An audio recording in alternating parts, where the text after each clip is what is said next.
गजाननं भूतगणाधिसेवितं कपित्थजम्बो फलचारुभक्षणम् उमासुतं शोकविनाशकारकं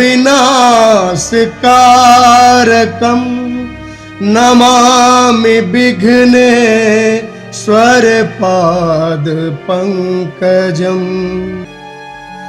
गई समीप महेश तबा हंसी पूछी कुशलात लीन परीक्षा कवन विधि सत्य कहूँ सब बात।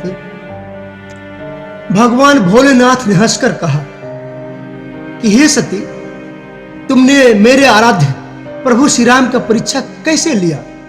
सारी बात सच सच कहो। परंतु माता सती ने एक बार फिर भगवान भोलेनाथ के समक्ष अपनी कपटता का परित्याग नहीं कर पाई और डर के मारे भगवान शिव जी से सत्य बात को छुपा लिया। और माता सती भगवान शंकर से कहने लगी कि हे प्रभु, आपने जो कहा वह झूठ नहीं हो सकता। मेरे मन में यह बड़ा पूरा विश्वास है। तब शिव जी ने ध्यान करके देखा और सती जी के सारे कपट चरित्रों को जान लिया, परंतु उन्होंने माता सती को कुछ नहीं बताया। फिर भगवान भोलेनाथ ने प्रभु श्री राम जी की माया को बारंबार प्रणाम किया, जिनसे प्रेरणा पाकर सती ने भगवान शंकर से झूठ कहलवाया। सुजान शिव जी ने मन में विचार किया कि हरि की इच्छा भावी प्रबल है। सती जी ने सीता जी का वेश धारण किया। यह जानकर शिव जी के हृदय में बड़ा ही विषाद हुआ। भगवान भोलेनाथ ने मन ही मन विचार कर लिया कि अब इस शरीर से सती से भेंट नहीं होगा। अगर मैं ऐसा करता हूं तो मेरा भक्ति मार्ग लुप्त हो जाएगा और बड़ा ही अन्याय होगा और संसार के लिए यह शुभ नहीं होगा।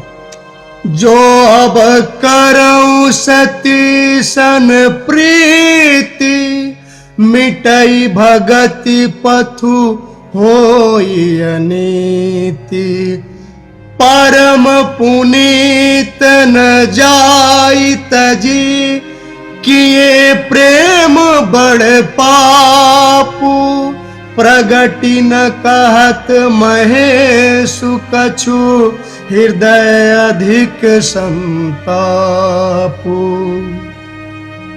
सती परम पवित्र है, इसलिए उन्हें छोड़ते भी नहीं बनता और प्रेम करने में बड़ा ही पाप है। प्रकट करके महादेव जी कुछ भी नहीं कहे, परंतु उनके हृदय में बड़ा संताप है। तब शिव जी ने प्रभु श्री रामचंद्र जी के चरण कमलों में अपना सिर नवाया और श्री राम जी का स्मरण करते करते मन ही मन यह संकल्प ले लिया कि अब इस तन से सती से भेंट नहीं होगी। स्थिर बुद्धि वाले शंकर जी ऐसा विचार कर श्री रघुनाथ जी का स्मरण करते हुए अपने घर कैलाश को चलने लगे। चलते समय सुंदर आकाशवाणी हुई कि हे महेश, आपकी जय हो। आपने भक्ति की अच्छी दृढ़ता दिखाई है।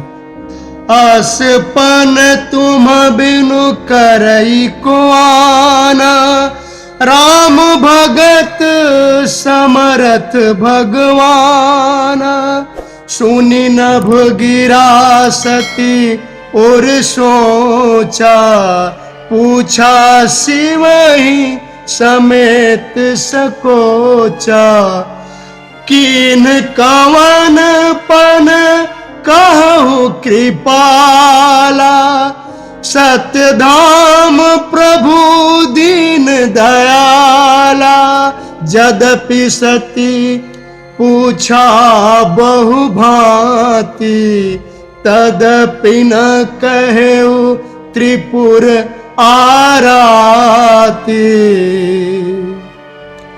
सभी देवता आकाश से कहने लगे कि हे प्रभु, आपको छोड़कर दूसरा ऐसा कोई भी सकल पृथ्वी पर नहीं है। आप प्रभु श्री राम जी के अनन्य भक्त हैं, समर्थ हैं और भगवान हैं। ऐसी आकाशवाणी को सुनकर माता सती के मन में बहुत ही क्षोभ हुई और उन्होंने शिव जी से पूछा, हे कृपालु, कही आपने कौन सी ऐसी प्रतिज्ञा की है? हे प्रभु, आप सत्य के धाम और दीन दयालु हैं। यद्यपि सती जी ने बहुत प्रकार से पूछा, परंतु त्रिपुरारी शिव जी कुछ भी नहीं बताए। तब सती जी ने मन में विचार कर लिया कि शिव सर्वज्ञ है, वह सब कुछ जान गए हैं। मैंने शिव जी से कपट किया है। ऐसा मन में विचार कर सती बार बार पश्चाताप कर रही है।